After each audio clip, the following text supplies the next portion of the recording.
তোমার জামা দিয়ে অন্য পারফিউমের গন্ধ আসছে। তো এখন পারফিউম চেঞ্জ করতে গেলেও তোমাকে বলে করতে হবে নাকি?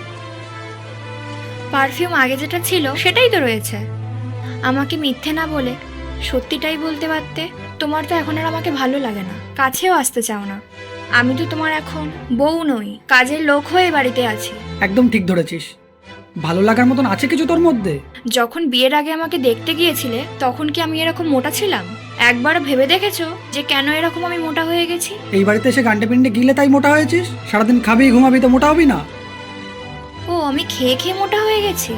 তুমি প্রত্যেক দিন সকালবেলা অফিস যাও, 8টার ট্রেন ধরো আর 7টায় ওঠো। তার 2 ঘন্টা আগে আমাকে উঠতে হয়, তোমার খাবার তৈরি করে দিই। তারপর ছেলে মেয়েকে ঘুম থেকে তুলতে হয়, তাদের খাওয়াতে হয়, তাদের স্কুলে নিয়ে যেতে হয়। সেখান থেকে এসে পর বাড়ির রান্না করো। রান্না শেষ হতে না হতে আবার বাসন মাজো। আমি বসের একটু সময় পাই না। সন্ধ্যায় তুমি বাড়ি আসছো, তাও কি আমি রেস্ট পাচ্ছি? রাতের খাবার খেয়ে তুমি শুতে চলে যাচ্ছ, কিন্তু আমি আমি তো সঙ্গে সঙ্গে শুতে যেতে পারি না।